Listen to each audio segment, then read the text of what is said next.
agis. Agis comme tu veux dans le bien, n'est-ce pas, dans ce bas monde. Mais pour ton au-delà, agis comme si tu allais mourir demain. Quand tu sais que tu devras rendre des comptes, quand tu sais que tu devras te présenter devant Allah, qu'as-tu préparé pour cela? Pèse tes œuvres. Veux-tu que demain, on pèse tes œuvres à ta place? Veux-tu que demain, on juge tes œuvres alors que tu n'as même pas eu le temps de les peser toi-même et de te repentir peut-être des mauvaises actions? Veux-tu être présenté devant Allah sans avoir la capacité de revenir sur ce que tu as fait, alors que là maintenant tu as la capacité. Là maintenant tu peux te repentir. Là maintenant tu peux voir ce que tu veux, ce que tu fais et le corriger maintenant, avant qu'il ne soit trop tard. Et c'est pour cela, ibadallah, œuvre dans ce bas monde, comme si tu allais vivre éternellement, certes. Projette tous les projets que tu veux, mais n'oublie pas que tu dois penser par rapport à l'au-delà, comme si tu allais mourir ce soir, comme si tu allais mourir demain. Là, comme cela, ton esprit va se concentrer. Là, comme cela, tu vas t'arrêter à l'essentiel. Tu ne vas pas te laisser avoir par Shaitan qui veut que tu négliges, que tu laisses les œuvres à demain, en espérant qu'il soit trop tard pour toi. Et c'est pour cela, ibadallah, que celui qui va œuvrer dans l'obéissance à Allah, dans la mesure de ses compétences, de ses capacités, il fera partie des gens du paradis.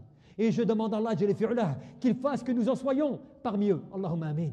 C'est comme cela, ibadallah, implore Allah, demande à Allah d'être parmi eux, œuvre en conséquence, ne te laisse pas aller, car certes la mort se présentera à toi, car certes tu te devras un jour te présenter devant Allah subhanahu wa ta'ala.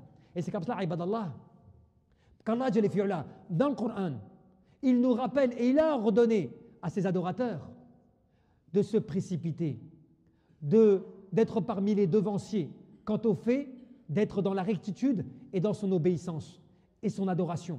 Il nous appelle à agir rapidement. Il nous appelle à cela. Et il nous appelle à nous adonner aux bonnes œuvres et aux actes d'adoration. Pourquoi? Parce que dans un verset coranique significatif, Allah, il te rappelle la raison pour laquelle. Il t'encourage comme cela à l'adoration.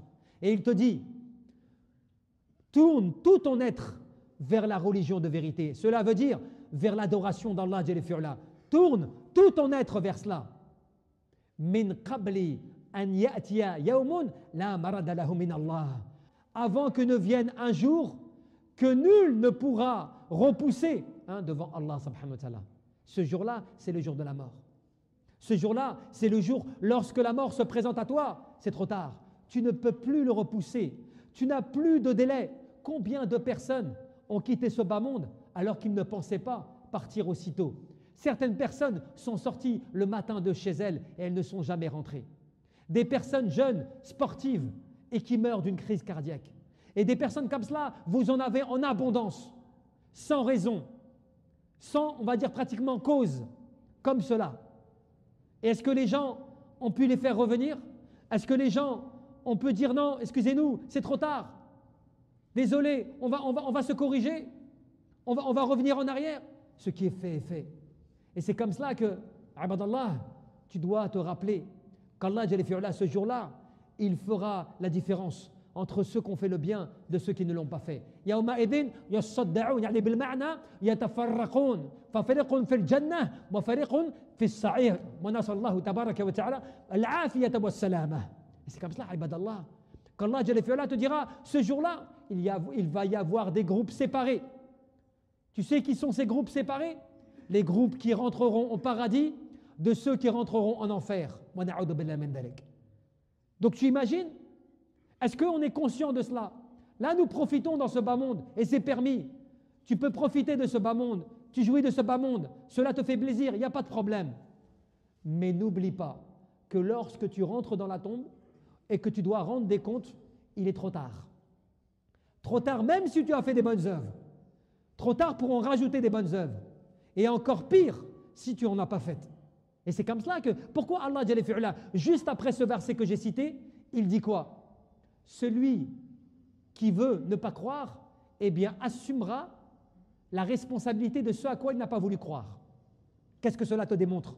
La ikraha fid din, pas de contrainte en religion. Allah n'impose pas à une âme une chose qui soit au-delà de ses capacités. Allah Jalla fi'ala te rappelle walladina amanu wa amilu salihat. Certes ceux qui ont la foi et qui font des bonnes œuvres. Allah n'impose pas à une âme une chose qu'elle ne peut pas supporter. N'est-ce pas? Une chose dont tu ne serais pas capable, dont tu n'auras pas d'excuse. Mais celui qui aura fait des bonnes œuvres, celui qui aura été parmi les adorateurs d'Allah Jalla fi'ala, ulaika ashabul jannati hum fiha khalidun. Eh bien, il sera parmi ceux qui entreront au paradis pour y demeurer éternellement. La récompense, elle est là. Bien sûr, cette vie-là, elle est faite pour que tu en profites. Bien sûr, tout ce bas monde, il t'attire. Et tout ce bas monde, il te donne envie d'en profiter. Et c'est permis tant que tu es dans le licite. Mais n'oublie pas qu'il se peut que tu rendes des comptes ce soir. N'oublie pas qu'il se peut que tu rendes des comptes demain. Que feras-tu? Qu'as-tu préparé devant cela? Devant Allah Jalla fi'ala. Celui qui n'aura pas préparé comme cela, il ne pourra pas présenter devant Allah Jalla fi'ala les œuvres qu'il faut. Le jour où il y aura des groupes séparés entre les biens, entre ceux qui sont dans le bien et ceux qui sont dans le mal, ceux qui mériteront la récompense de ceux qui ne la mériteront pas. Donc il faut œuvrer pour se préserver d'une mauvaise fin et du fait de rendre des comptes qui soient difficiles devant Allah subhanahu wa ta'ala. C'est pour cela que le prophète Mohammed te dit, œuvre, efforce-toi à faire ce qui va être le plus utile pour toi. Efforce-toi à faire ce qui va être le plus utile pour toi. Recherche protection auprès d'Allah ou le secours auprès d'Allah, l'assistance auprès d'Allah, et ne fais pas preuve de faiblesse. Qu'est-ce que cela veut dire? Cela veut dire calcule bien de réunir ce qui va être utile pour toi le jour de la résurrection. Comme quand Allah Jalla fi'ala te dit ittaqullah wa tanzur nafsun ma qaddamat lighad wattaqullah inna Allah khabirun bima ta'malun. Craignez Allah et que chaque âme voit bien ce qu'elle a préparé pour demain. Et craignez Allah, car certes Allah est parfaitement informé de ce que vous faites. La yastawi ashabun nar wa ashabul jannah. Ashabul jannati humul faizun. Ne sont pas égaux les gens du paradis par rapport aux gens de l'enfer. Et certes les gens du paradis, voilà les gens qui vont être joyeux ou qui vont l'emporter. Allah Jalla fi'ala nous appelle, il nous invite à œuvrer et à ne pas perdre notre temps, à ne pas négliger tes œuvres, à être conscient de cela, pour que tu reviennes à lui repentant.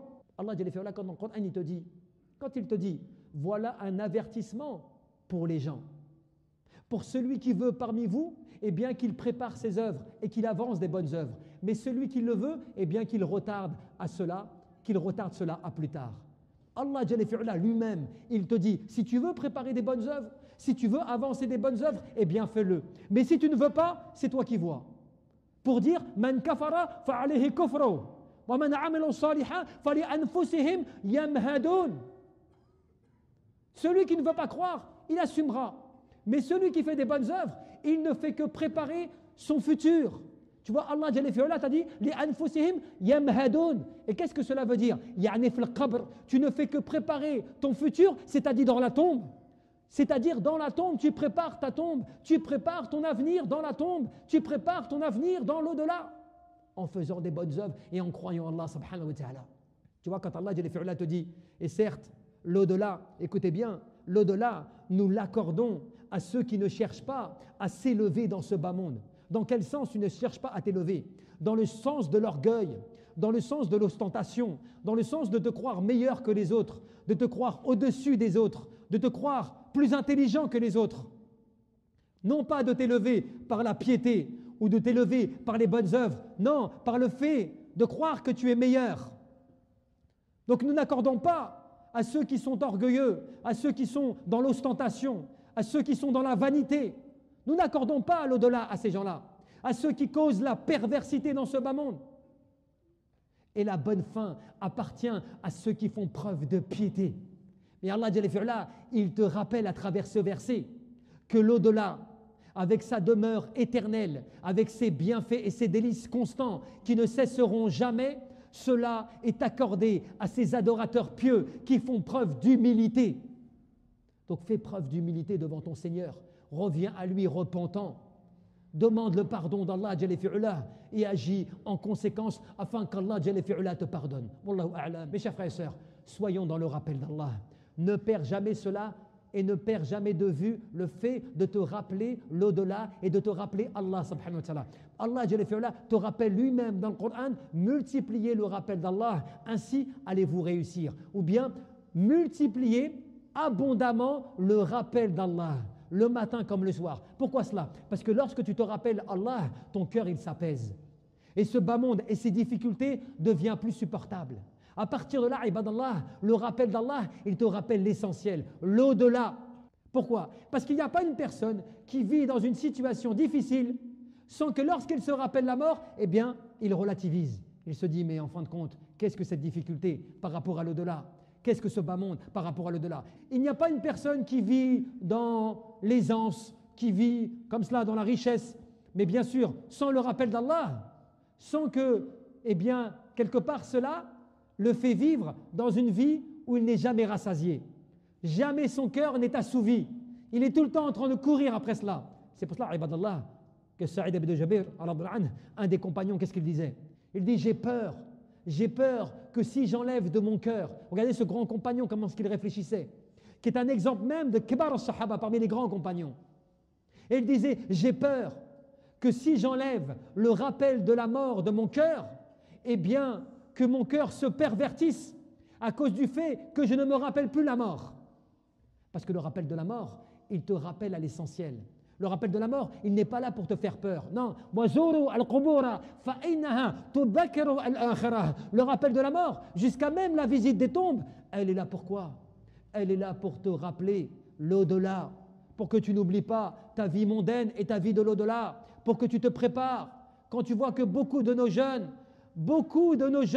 sont dans le fait de vouloir à tout prix avoir le maximum de biens, de richesses, se montrer au maximum, vivre dans des conditions luxueuses. Et si Allah Jalla fi'ula te donne tout cela, qu'il te donne tout ce qu'il te donne, mais qu'après tu te présentes à lui avec des valises vides, même pas de hasanat, ou très peu, ou bien tes hasanat ont été brûlés, ont été carbonisés par tes péchés, que vas-tu faire?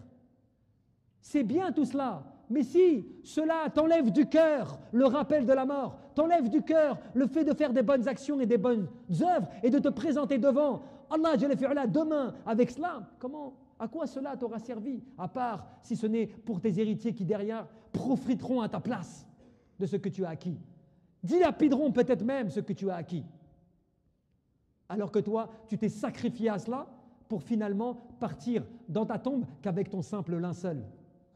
Et peut-être même une tombe légère de par le fait de peu de hasanat. Remets-toi tout de suite en compte, analyse dès maintenant tes œuvres, regarde dès maintenant ce qu'il en est pour toi pour ne pas perdre l'essentiel. Allah te dit, nous avons révélé des versets qui sont clairs, explicites, et nous guidons qui nous voulons vers le droit chemin. Hakada ibadallah, se rappelle de se présenter demain devant Allah, se rappelle de s'autocritiquer et de s'analyser soi-même, eh bien fait partie des sujets les plus importants et qui doivent t'accompagner chaque jour afin que tu fasses les bons choix dans ta vie et chaque jour que tu ne te perdes pas dans ta vie à des choses qui ne vont pas te servir le jour de la résurrection et que tu risques peut-être même de grandement regretter. Reviens au Coran qui est une lumière dans ce bas monde et l'au-delà. Lis le Coran qui va te faire méditer et qui va te faire œuvrer afin de te préparer de la meilleure des manières, à l'isti'dad, la préparation à ce qui va être inéluctable, qui est la mort.